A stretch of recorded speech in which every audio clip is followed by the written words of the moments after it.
8시 정확히 돼서 사실은 아까 그 공간 보니까 저희 카운티 필드도 괜찮죠? 그래서 여기 센터장님 잠깐 내려오셨길래 인사 좀 감사 인사 좀 하게 하려고 했더니 너무 쑥스러움을 많이 타셔가지고 자, 그 사전에 저희 여기 계신 분들이 있을 텐데 이렇게 질문을 궁금한 거, 좀 듣고 싶은 거를 이렇게 보내주시고 제가 적었는데 일단 육성으로 먼저 궁금하신 거를 들으시고 하는 거를 좀 직접 좀 얘기해 주시면 좀 감사할 것 같아요. 혹시 오늘 이야기 듣고 궁금한 점이나 아니면은 조금 물어보고 싶으신 점이나 개인사가 될 수도 있고 덴마크에 대한 얘기가 될 수 있고 아무것도 괜찮습니다. 혹시 아까 이야기 들으시면서 조금 그러니까 얘기를 나누고 싶은 주제 있으시면은 물어봐 주시고 아니면은 어떻게 할까요? 제가 그러면 이렇게 한국 사람 먼저 제일 먼저 스타트를 끊는 걸 되게 어려워하시죠? 이렇게 두 번째 손가락 들어주시면 됩니다. 없나요? 여러분들이 그러면 여기 있는 거. 이거 내가 얘기하겠다 이 이야기입니다. 다른 손가락들은 이게 두 번째가 가장 편하다고 하더라고요. 잘 보이고 선생님 입장에서. 예. 그 교육 얘기도 좀 해주셨는데 어떤 분이 이런 질문을 보내주셨어요. 우리나라 교육에 덴마크의 행복의 비결을 접목시킬 수 있는, 우리 교육도 받아보셨고 네. 덴마크에 10년 동안 교육 코디도 하시고 학교도 많이 다니시면서 가이드도 하시고 그래서 많이 공부하셨을 것 같은데 그 덴마크의 행복의 비결을 어떻게 우리 교육에 접목시킬 수 있을까? 이런 질문을 해주셨어요. 덴마크의 행복의 비결보다는 아까 말씀드린 것처럼 그 주체적인 만족도 혹은 제가 얘기하는 건 자기결정권인 것 같아요. 저도 제가 한국에서 교육을 받았지만 덴마크 가서 저렇게 살아남을 수 있었던 거는 한국 교육의 힘이었거든요. 그 한국 교육의 힘 중에서 교육의 힘을 받은 거는 제가 끊임없이 어떤 빠르게 합숙하고 적응하는 능력을 한국에 너무 많이 배웠던 것 같아요. 어느 학교를 가더라도 어느 교실을 가더라도 어느 선생님을 만나더라도 빨리 적응해서 새로운 학교 학생들과 1년마다 매번 바뀌어가도 살아남을 수 있는 환경 면에서는 제가 어느 나라에 가도 죽진 않겠더라고요. 제가 물론 덴마크라는 나라 갔지만 처음에 힘들었지만 제가 생존할 수 있는 배경에는 그런 장점들이 있었고, 거꾸로 덴마크를 가서 거꾸로 느꼈던 거는 다행히도 저희 어머니가 선생님이셨어요. 초등학교 선생님이시고, 왜 제가 외동아들이면 보통 이제 아들한테 밥을 떠먹여주는 사례들이 많은데 저희 어머니 정말 저를 엄청 매혹하게, 정말 친엄마가 아닐 정도로 교육비, 그러니까 모든 금전적인 지원을 다 끊어버렸어요. 15살 때부터. 그것도 아무 돈도 안, 대신에 너가 교육을 원하면 내 학원비 정도는 내줄 수 있지만 너가 신발을 사거나 옷을 입는 건 다 네 돈으로 사라. 제가 친엄마가 아니라고 해서 산부인과 가고 친자확인까지 하고 왔어요. 그런 저희 어머니의 매정함을 통해서. 근데 그게 지금은 상처지만 돌이켜보니까 어머니가 저한테 자기결정권을 줬던 나이가 15살이었더라고요. 너가 이제 고등학교 갔는데 네가 볼링 선수를 해도 되고 볼링을 잘 치기 때문에, 아니면은 너가 뭐 기술을 배워도 되고 네가 인문계를 가도 되고 너가 결정해라. 엄마는. 그러니까 제가 결정해서 갔는데 성적에 대한 터치를 안 하시니까 더 화가 나는 거예요. 옛날에는 계속 공부하라고 했는데 15살 때부터 공부도 하라고 안 하니까 우리 엄마가 나를 버렸구나라는 생각도 실제로 했었어요. 15살부터는. 그리고 대학교 가는 과정까지 돈 한 푼 안 주시면서 계속. 근데 그게 지금 돌이켜보면 저희 어머니는 저를 하나의 자식의 소유물이 아니라 너를 자식이 아닌 하나의 인격체로 삶의 결정권을 주었던 나이는 15살이었어요. 근데 덴마크를 가보니까 여기는 의사결정권이 보통 4살 정도부터 이루어지더라고요. 자기 결정권이. 이거 한 예인데요. 덴마크가 걷기 시작하면 자전거를 타고 다녀요. 세발 자전거를. 자전거 나라기 때문에. 그런데 아빠 엄마가 선물로 헬멧을 선물해 주는 거예요. 또 헬멧 사주면 애가 어떻게 쓸지 모르잖아요. 그럼 보통 부모라고 하면 엄마가 씌워줘요. 아빠가 헬멧을. 이거 헬멧이야. 근데 하나의 장면이 있었는데 이렇게 물어보는 거예요. 뭐 피터야, 이거 너 생일 선물이야. 어때? 좋아요. 그러면 이거 너가 혹시 헬멧을 쓰는 방법을 모르면 아빠가 네 머리에 씌워줘도 될까라고 끝에 물음표를 붙이는 거예요. 그 4살짜리 아기한테 의견을 물어보는 거예요. 씌워줘도 될 것 같은데. 근데 저는 15살 때 그 질문을 받은 거예요. 너가 스스로 교육을 해라. 대신에 돈은 없다. 그러면서 어머니가 해줬던 말씀이, 그 동물의 왕국을 보면은 사자는 자기 새끼를 사냥하는 것부터 가르친다. 사슴은 사자한테 잡혀먹지 않기 위해서 뛰는 것부터 가르친다. 근데 인간은 유일하게 오랫동안 엄마가 아빠가 오랫동안 품고 있는다. 그게 생존력을 높이는 게 아니라 오래 생존력을 떨어뜨리는 거기 때문에 나는 너한테 지원을 해줄 마음이 없다가 그 동물의 왕국의 하나의 표현이었어요. 제가 근데 그는 어렸기 때문에 이게 너무 상처여서 우리 엄마가 정말 엄마가 아닐 가능성이 너무 높겠다라고 해서 진짜 많은 고민했고 다이어리에 써 있었어요. 우리 엄마가 아닐 가능성 증거들. 근데 친자가 이제 맞고 산부인과 의사가 맞다고 하니까 부정을 못 하는 거예요. 근데 왜 그랬을까? 지금 제가 나이가 컸으니까 물어봤어. 엄마 나한테 왜 그랬습니까? 그러니까 엄마가 엄마도 미안했다. 근데 나도 엄마가 처음이니까 너가 그렇게 망가지는 모습을 내가 원치 않고 나도 어떻게 할지 모르니까 내 스스로 결정을 한 거다. 근데 어쨌든 잘 커져서 고맙다고 이렇게 얘기를 하면서 제가 버는 수익금의 많은 돈들을 떼갔었어요. 엄마가 계속 너가 내가 15까지 먹여줬으니까 너가 첫 월급으로 버는 거에 뭐 17%를 나한테 계속 바쳐라. 근데 이게 맥도날드 월급이 17일날 들어서 뭐 17%를 떼갔었거든요. 근데 그게 제가 가이드 할 때도 17% 떼라고 호떡 할 때 떼가고 근데 안 뜯길 수가 없는 게 그러면 학비 지원을 안 해줬어요. 초창기 때. 왜냐면 너가 공무원이니까 대학교 등록금을 대출을 받아라. 엄마가 공무원이니까. 아니면 엄마가 내줄 테니까 나한테 이자를 17% 내라. 17% 내고 산 거예요. 그때까지. 근데 돌이켜보니까 어머니는 어머니 나름대로 저한테 삶의 결정권을 15대 준 거고 덴마크는 저런 게 좀 더 빨리 이루어진다는 점에 좀 많이 놀랐었어요. 그래서 개인적인 주체로 살아가는 사람들이 많기 때문에 훨씬 더 독립도 빠르고 이 삶의 만족도 높구나라는 게 제가 덴마크에서 배웠던 어떤 현실이에요. 자기결정권 그걸 주는 방식의 부모님들의 교육 방식, 선생님들이 애들한테 사고하는 방식을 한국에 저는 좀 많은 부모님들한테 소개가 되면 좋을 것 같아요. 그 말씀을 들으니까 제가 저희 아이를 잘 키우는구나 이런 생각, 자랑을 좀 하게 되는데요. 그 저희 아이가 고3이거든요. 벌써 6개 학교를 썼대요. 무슨 과 무슨 학교를 썼는지 정확히 몰라요. 제가. 자기결정권을 저도 준 거죠. 네네네. 네. 그 언제든지 질문 없으면 제가 여러분들이 주신 질문을 계속 던질 거고요. 이렇게 아무 때나 손 드시면 제 기억하고 있다가 제가 질문을 드리겠습니다. 이런 질문도 있으셨어요.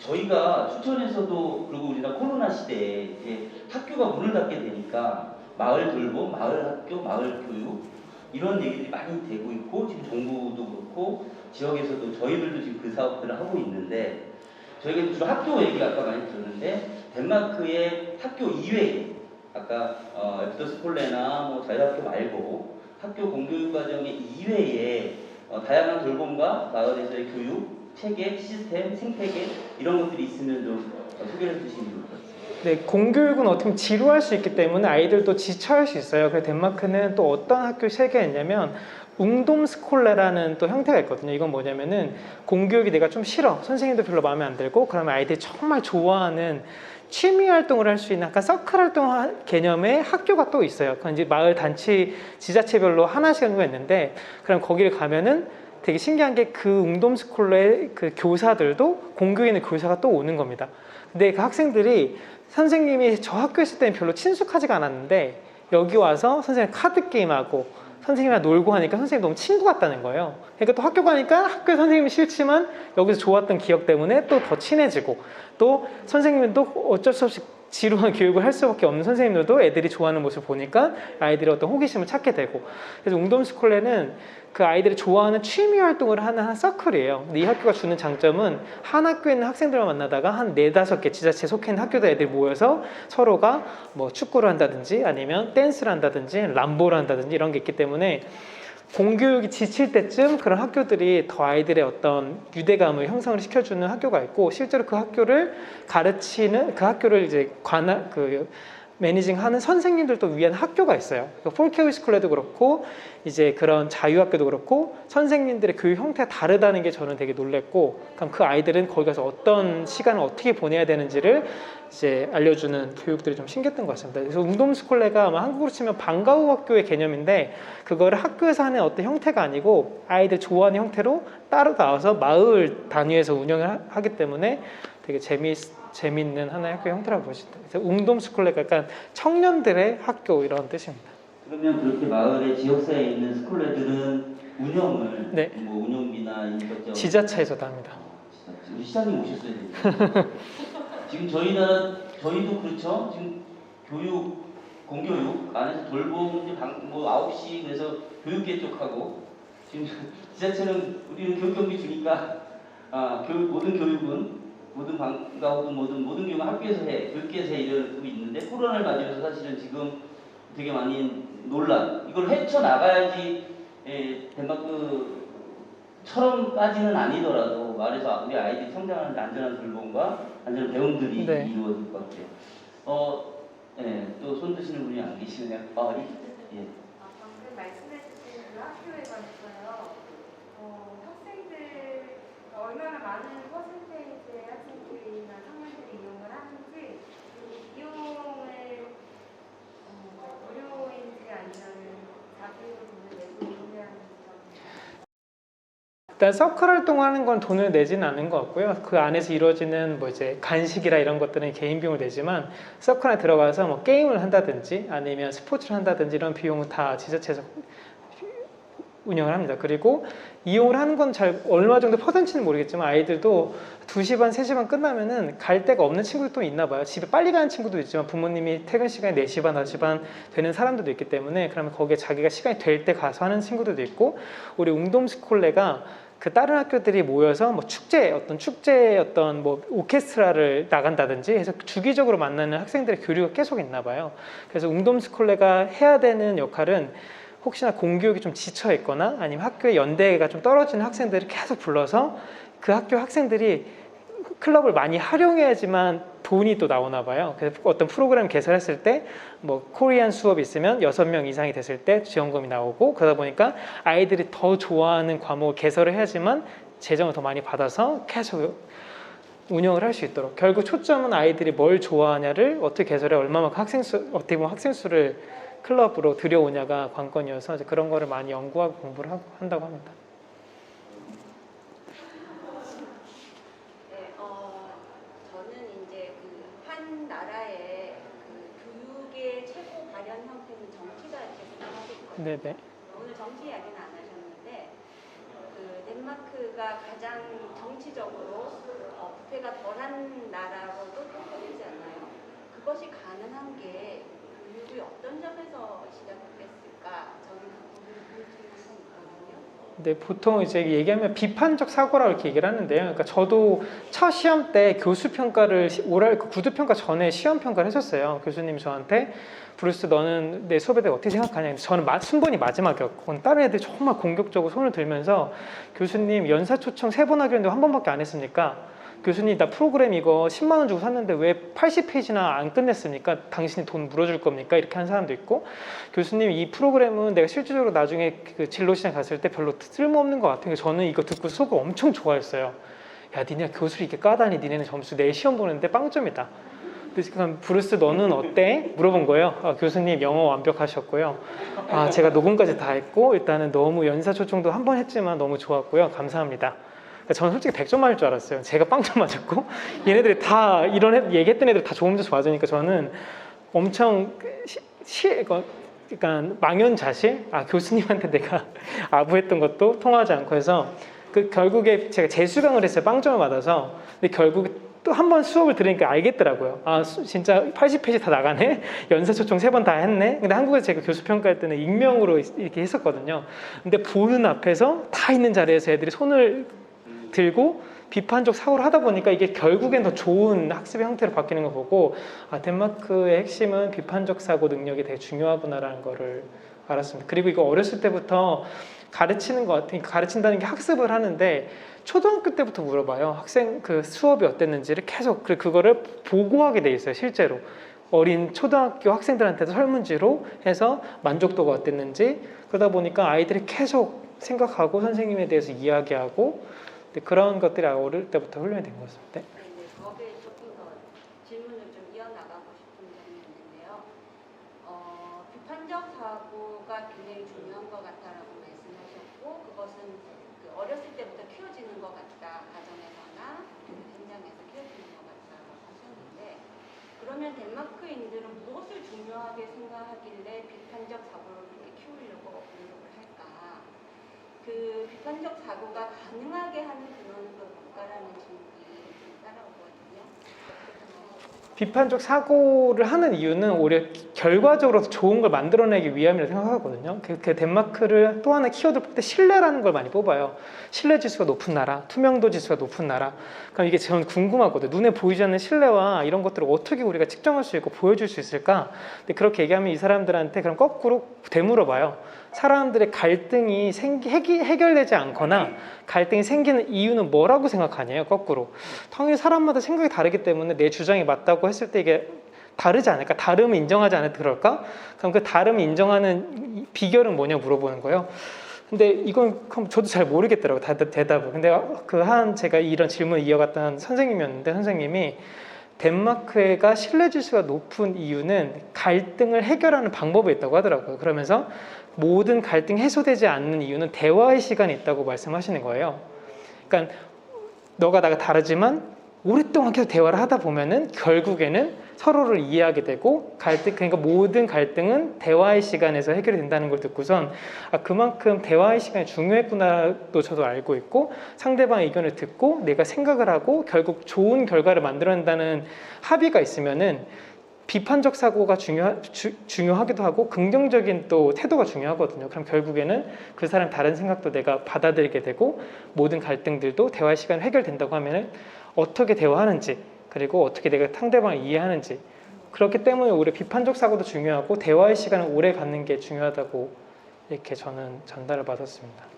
그리고 그것들이 결국 신뢰나 이런 것도 이어질 수밖에 없는 이유가 내가 말하지 않아도 믿게 되는 이유는 그만큼 오랫동안 대화를 했기 때문에 상대방을 이해하는 것도 있고 혹시나 우리 대화의 시간이 없었기 때문에 한국의 교육을 바라보는 자세나 덴마크 교육을 바라보는 자세가 다르다고 하면은 얘기를 놓고 한번 얘기를 해보는 거예요. 한국 교육은 어떤지, 덴마크 교육은 어떤지.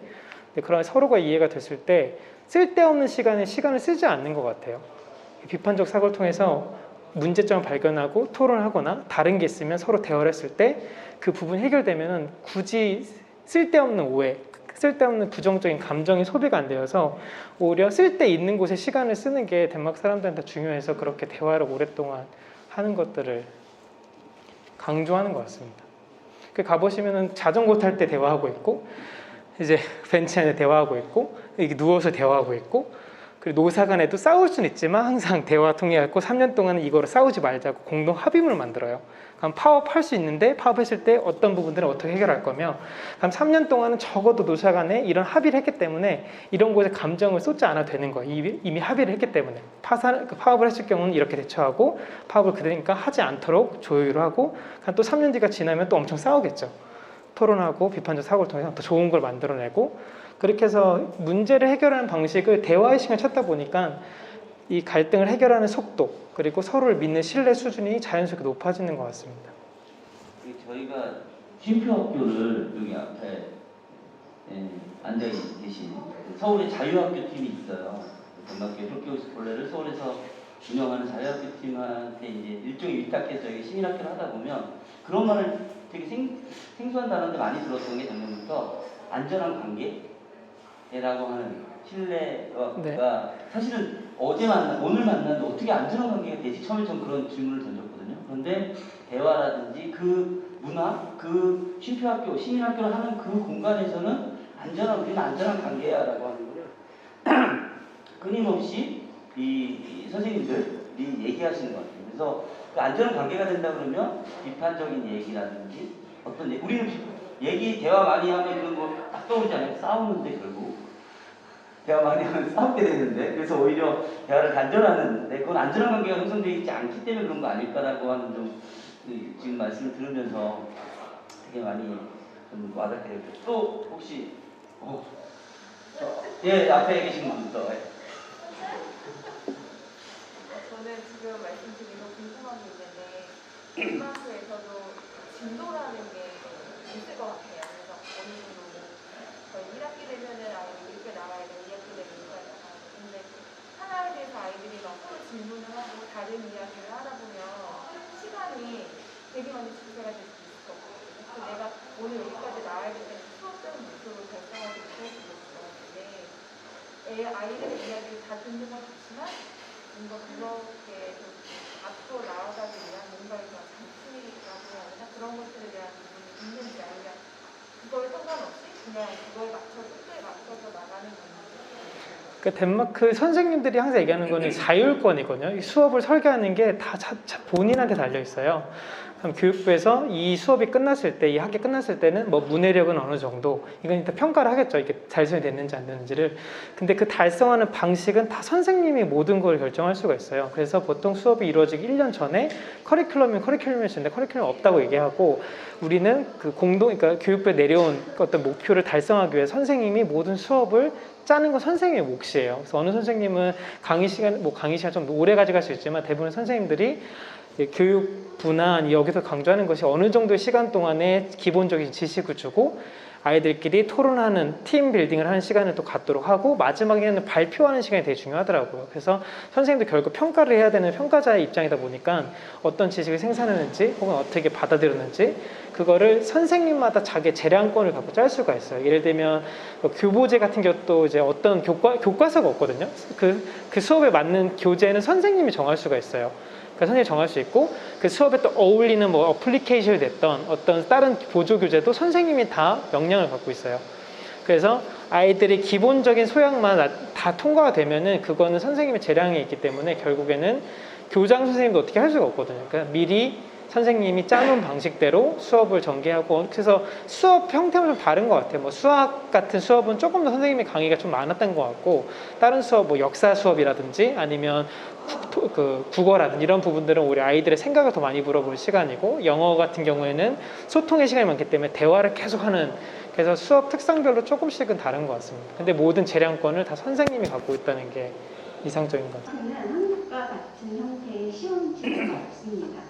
그래서 우리가 이제 진도를 나가야 되지 않느냐라고 생각했을 때는 매달 있는 시험 또는 뭐 4분기마다 있는 시험, 이런 시험에 대한, 그래서 평가하고 정량적으로 평가해서 수미 양가라든지 1등급 등급이 나온다라는 그 우리나라 교육 체계에 근거로 두고 하는 생각일 수 있는데, 거기에는 9학년까지는 일단 시험이 없어요. 그래서 요번에 이제 9학년 졸업하면서 시험이 최근에 좀 생겨가지고 학생들이 되게 스트레스를 많이 받고 있는데, 9학년 이전의 시험은 한 학년마다 있는 그 어떤 얘가 1년 동안 수업을 잘했느냐 하는 평가는 대화로, 그러니까는 필기 시험을 치는 것이 아니라 질문을 던지면 거기에 대한, 아까 브루스가 대학에서 받았던 시험과 같은 시험을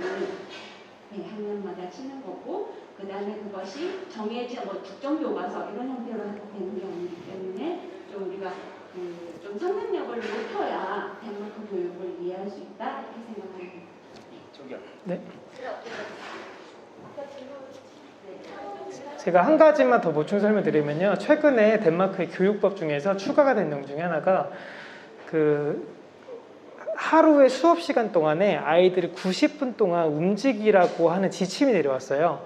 왜냐하면 45분 수업이 이루어지면 보통 아이들이 집중하는 시간이 30분을 못 넘어간대요. 그럼 나머지 15분은 쓸데없는 시간이 돼버리는 거잖아요. 선생님 아무리 얘기를 해도. 그래서 그 15분을 움직이게 하라라는 지침이 나왔고, 그게 집중력과 도움이 된다. 하지만 그 15분을 움직이는 거는 선생님의 재량이라고 이렇게 내려온 거예요, 지침이. 그래서 저희가 그거를 너무 신기하게 봤던 이유가, 수학 수업을 하고 있는데 갑자기 애들이 일어나서 나가갖고 어플리케이션을 키더니 포물선을 그리는 거 측정을 한다거나 이런 거 막 노는 거예요. 애들 나가서요. 그래서 너희 뭐하니? 그랬더니 지금은 움직이는 시간이야. 근데 우리 수학 수업에서는 어플리케이션을 우리가 회사랑 협업을 해서 이런 수학 공식을 어플리케이션 만드는 거를 지금 콜라보를 하기 때문에 애들이 지금 뛰어노는 거야. 어느 사회 선생님은 갑자기 단전 호흡을 시작하는 거예요. 이거는 우리가 애들이 호흡이 지금 안 좋기 때문에 내가 지금 갑자기 15분의 시간을 활용하기로 했어. 이게 되게 단편적인 예거든요. 그래서 어쨌든 90분을 활용해라. 대신에 하는 방식은 선생님의 재량에 맡기고, 근데 이게 아이디어가 되게 많다 보니까 이런 걸 또 선생님들 그 인트라넷 사이트 공유를 하더라고요. 이 어플리케이션 이용하니까 애들 더 재밌어 하더라. 단전호흡 하니까 좋아, 집중력이 높아지더라. 그러니까 선생님 재량대로 이 15분, 90분을 또 사용하는 방법들도 다 선생님한테 선생님 재량이다라고 말씀드리고 싶습니다. 아까 또 추가 질문 있으셨죠? 주셔가지고 저도 그 대화를 되게 많이 해야 된다는 얘기에 되게 공감되기는 했는데 되게 저도 여러 주제로 토론회를 다녀도 꼭 이게 교육의 문제야 뭐 생산이 문제 이렇게 되게 그런 결론이 나고 되게 좀 벽을 만드는 것 같은 무기력함도 사실 느껴져요. 그래서 사실 교육이라든지 그런 정책이라든지 이런 것들도 변해야 되는 거는 사실이지만 전 사람들도 되게 너무 많이 변하지 않았나 생각이 드는 거예요. 이미 저희는 그러한 공교육으로 자라온 세대이고 그러다 보니까 뭔가 새로운 걸 시도하려고 해도 어른들이나 아이들이나 자꾸 틀안에 갇히게 되고 마음을 못 열게 되고 이런 것들이 있더라고요. 그래서 제가 쉼표학교 갔을 때 이렇게 둥그렇게 앉아서 뭔가 서로 뭐 아픈 사람은 없는지 이야기하고 노래를 부르고 이런 작은 활동들이 되게 필요하구나, 되게 즐겁다 그런 생각을 하게 됐는데 좀 덴마크에 가셔서 이런 것들은 뭐 쇼킹했다든지 이런 경험이 되게 즐거웠다 이런 것들이나 뭔가 저희가 저희 나라에서 그런 것들을 위해서 뭐 하루 종일 공교육처럼 오랜 시간을 쏟을 수는 없잖아요. 그래서 그런 작은 경험들,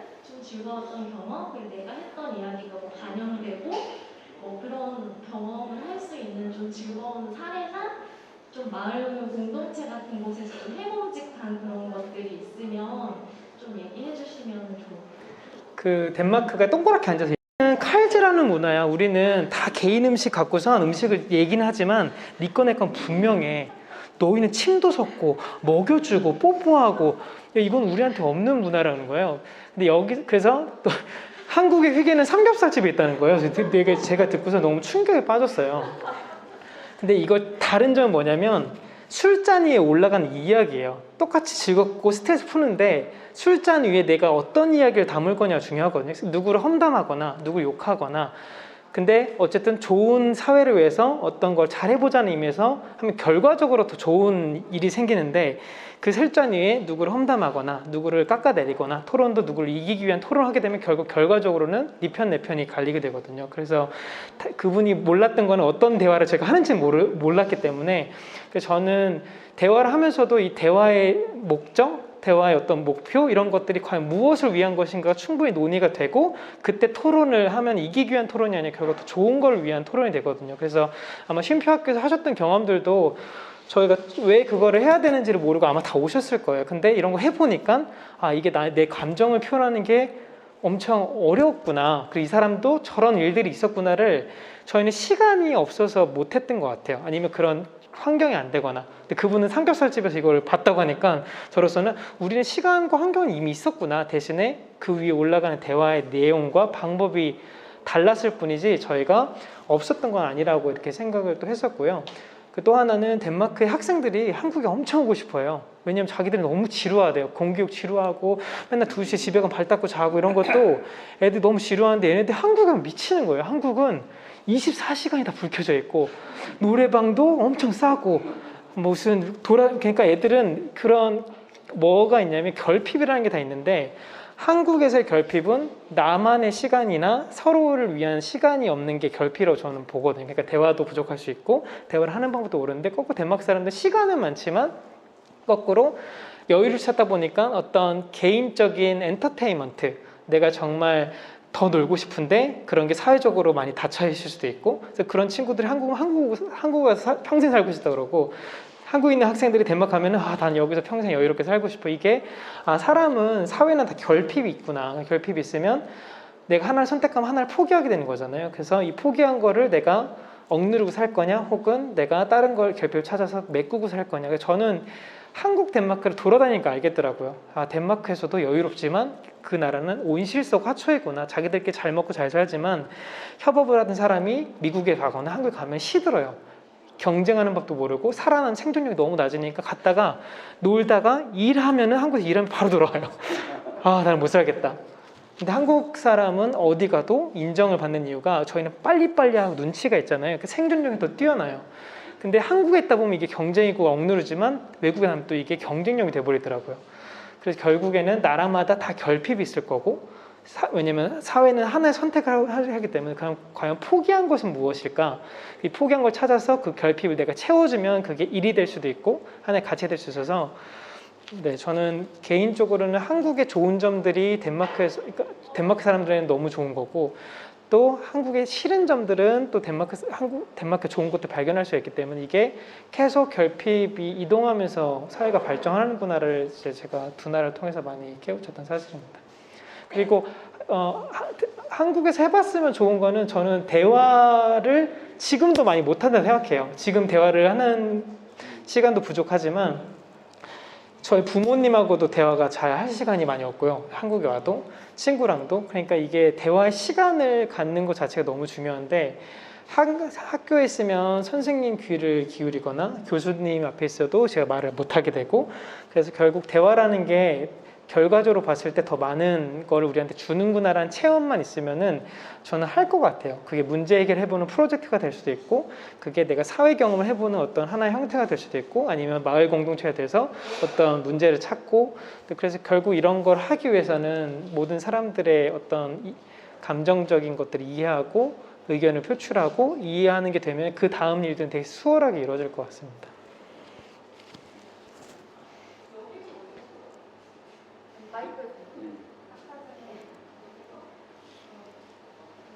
아까 전 질문하고 관련된 건데요. 개인적으로 궁금해서요. 사실 한국 교육이 20년 전하고 비교하면 초등학교에 하는 거는 굉장히 많이 변했다고 생각을 해요.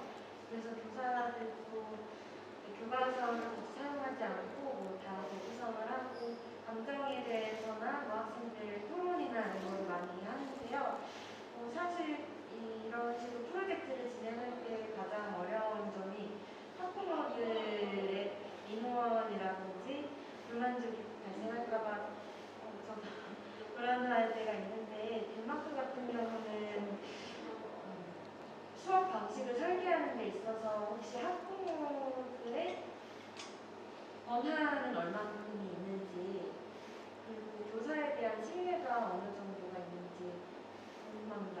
저도 제가 학교에서 아이들을 가르치는데 교과서를 다 풀지 않으면은 나중에 학교 뭐 했냐고 전화하면 어떡하자는 불안이 있어요. 그래서 얼마만큼 관여와 참여 사이인 것 같습니다. 네.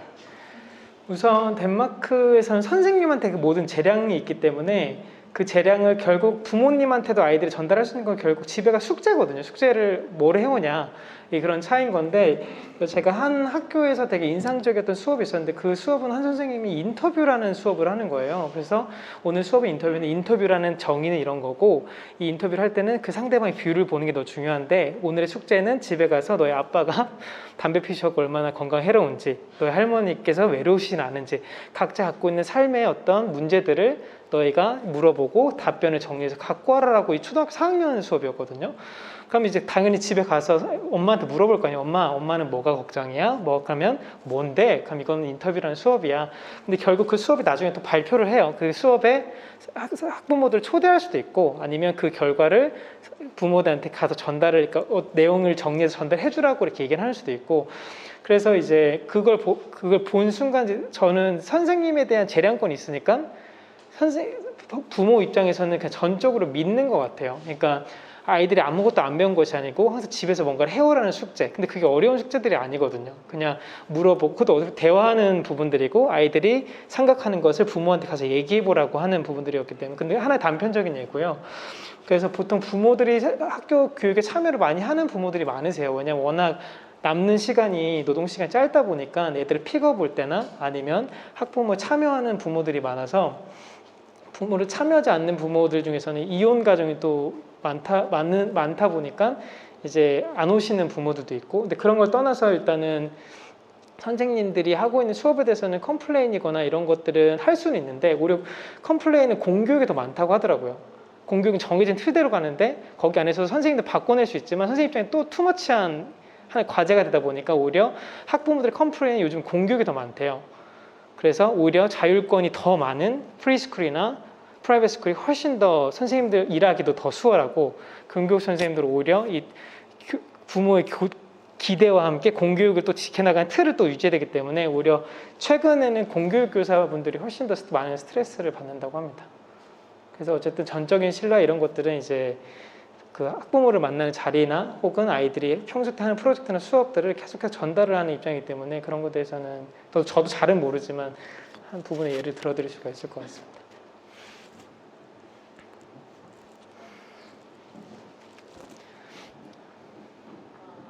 저는 아까 우리 저기 질문 첫째 질문을 제가 쓴 질문인 네. 것 같아서 그 창의적인 그러니까 비판적인 사고력을 초반에 말씀하셨잖아요. 제가 하는 일 중에 하나가 그 토론 학교를 운영하는데 거기서 저희가 제일 그 목표로 하는 게 비판적 사고력을 늘리자.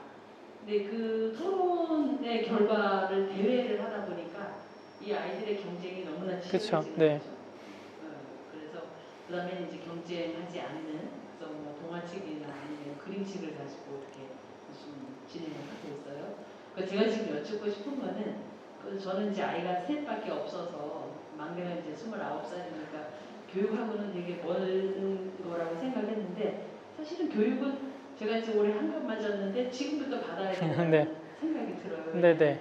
손주 기르는 문제도 그렇지만 이 삶에 있어서 너무너무 이렇게 변하는 것들이 속도가 빠르다 보니까 요즘에 그 이제 우리 같은 경우에 그 민사고에 그 폐교되는 게 대한 게 되게 대두되는데 저는 거기에 관심이 있어서 선생님께 한번 여쭤보고 싶은 게 뭐냐면 그 민사고를 잘 아시잖아요, 그죠? 그 여기는 과목이 한 220여 개 있고 그다음에 거기에 뭐 국영수 같은 경우는 사실은 그 전 과목이 한 3분의 1 정도 수준이고 뭐 과목은 뭐 여러 가지 과목들이 있는데 그 보실 때 느끼실 때 그러니까 이런 그 학교가 지속되는 게 맞는지 아니면 폐교되는 게 맞는지 그걸 인문학 교육을 뭐 바라보는 입장에서의 제 질문은 어떻게 답을 주실 수 있을지. 제가 민사고 학생이 아니기 때문에 감히 어떻게 표현을 할 수는 없을 것 같은데요. 근데 결국은 아이들이 그 시간을 학교에서 어떻게 쓰냐의 문제인 것 같아요. 그러니까 제가 덴마크 교육 중에서 좋았던 부분들은 쓸데없는 시간을 쓰지 않는다는 거예요. 선생님도 생기부 적고 선생님 상담하고 선생님의 역할은 아이들이 학습할 수 있는 환경을 제공하는 게 더 충실해야 되기 때문에 그걸 보조하기 위해서 패닥이라고 해서 아이들의 어떤 감정을 따로 보조해주는 보조 선생님 또 있어요. 선생님은 선생님 수업에 충실하고 그 전에 다른 패닥이라고 해서 이제 아이들끼리 문제가 있는지 선생님 잘 따라오고 이런 것들을 컨트롤 해주는 또 다른 선생님이 수업에 들어오더라고요. 그게 중학교 2학년 때까지 다른 보조 역할이 들어오고 그리고 학생들도 내가 원하는 관심사를 빨리 찾아 스터디 라인을 찾고 거기에 노동시장에 들어갈 수 있는 선택을 빨리 하는 게 교육적으로나 그리고 사회적으로 더 좋은 부분들이거든요. 그리고 자기가 좋아하는 공부를 최종적으로 자기가 공부하는 걸 빨리 찾아서 노동시장에 들어갔을 때 일도 재밌고 하면은 능률도 올라가고 효율성이 올라가기 때문에 결국 생산성까지 올라가게 돼요. 근데 이거를 협력해서 더 같이 잘 만들어내면은 내가 여유를 또 찾을 수 있는 여유 시간이 또 생겨버려요. 일만 죽어라 하는 것도 아니고 근데 거기에 좋아하는 일을 즐기면서 하면서도 내 삶의 여유를 찾을 수 있으면은 모두가 행복할 수 있는 조건이 되거든요. 그래서 선생도 선생님으로서 쓸데없는 시간에 시간 쓰지 않도록 생기부 작성하는 거나 애들 평가하는 거나 부모 상담하는 거나 그러니까 정말 본질에 충실할 수 있도록 하는 그런 시스템이 저는 너무 부러웠던 것 같아요. 그래서 교사도 받는 스트레스가 되게 많잖아요. 그런 쓸데없는 시간은 덴마크는 어떻게 해결을 하십니까? 물어봤을 때 그럼 쓸데없는 시간이 발생하는 이유들은 뭡니까? 문제를 찾고 그럼 이게 필요 없으면 하지 맙시다. 정말 애들을 위한 기록만 남깁시다. 그래서 생기부에 적혀있는 내용들도 아이들이 못했다가 아니고요. 떨어진다가 아니고 다음 선생님이 이 학생을 이어받았을 때 이 우리가 목표로 하는 거에 부족하면 어떻게 해결하면 좋겠습니까?가 생기부 쭉 줄게 올라가요. 그러니까 나쁜 거에 신경 쓰지 않고 정말 아이를 위한 기록을 남기게 되고 그리고 능률적으로도 나중에 원하는 공부를 쉼의 학교가 됐던 애프터스쿨러가 됐던 충분히 쉬어가서 나중에 너가 원하는 거를 찾았을 때 만족할 수 있냐. 여기에 초점이 있다 보니까 학교가 어떤 교육을 해서 글로벌 경쟁력을 갖고 쓸데없는 시간 다 투자해서 이것도 해보고 저것도 해보고 하는 게 저한테는 낭비되는 시간 같아요.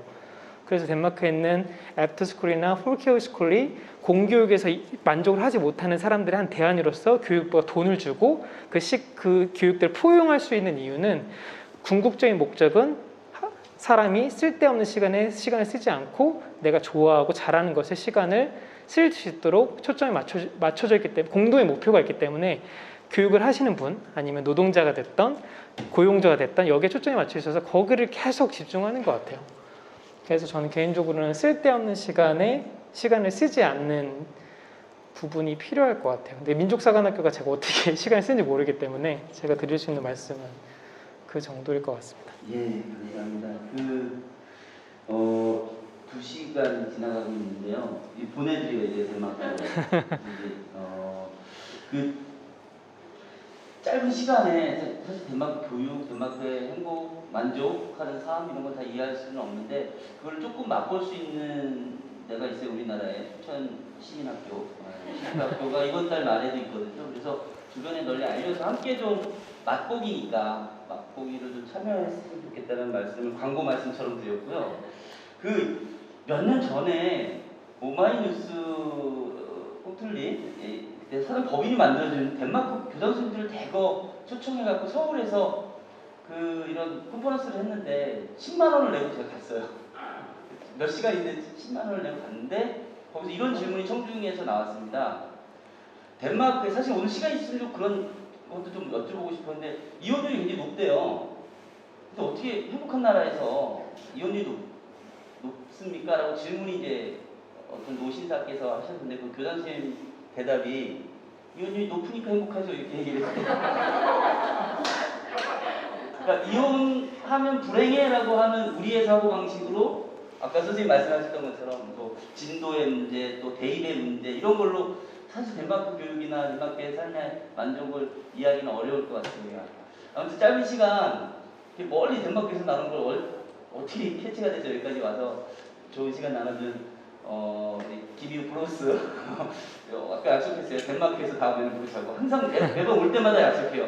다음 보는 건 덴마크에서 보자라고 약속하는데 여러분들도 덴마크 혹시 가게 되면 꼭 연락해서 만나뵀으면 좋겠습니다. 마지막으로 네, 그 이혼과 관련해서 저도 이게 이혼율이 높은 게 제 친구가 엄마 아빠가 4명씩 있어요. 엄마의 아빠 남태 남자친구 부인의 세 남자. 그래서 공항에 한국 간다 그러면 4명이 다 나오는 거예요. 서로 껴안고 생일 때 초대하고 야 너 엄마 아빠가 4명인데 뭐가 좋아? 물어보면 나 선물 4개 받아. 이런 사람들도 있고 심지어는 그 이혼이 높은 게 좋다고 행복하다고 표현하는 거는 아까 제가 말했던 쓸데없는 시간. 내 남편이 보기 싫어. 내 부인이 진짜 죽어도 싫은데 애를 위해서 하는 시간 나한테 행복할까? 쓸데있는 시간일까? 근데 내가 내 부부 관계가 좋지 않은 모습이 아이한테 보여지면은 아이는 모를 것 같지만 다 인격체이기 때문에 다 알아요. 근데 여기는 아이한테 불행보다는 내가 행복한 게 더 중요한 거예요. 내가 행복해야지 아이도 행복하다는 믿음이 있기 때문에 아이보다는 내가 더 먼저. 근데 차라리 부부관계 안 좋을 바에야 헤어져서 우리 각자의 삶이 더 풍족했을 때 아이도 그 영향을 받는 거라고 생각하기 때문에 살기 싫음과 시간을 보내는 것 자체가 불행인 것 같아요. 그렇다 보면은 내가 좋아하는 사람 찾아서 빨리빨리 바꾸는 것도 행복이지 않을까라고 생각을 하고 있습니다. 공주 파일은 못 나올 것 같아요. 하여튼 끝까지 이렇게 하나라도 좀 알려주려고 했던 우리 김유 블루스에게 박수로서 감사합니다. 감사합니다. 감사합니다.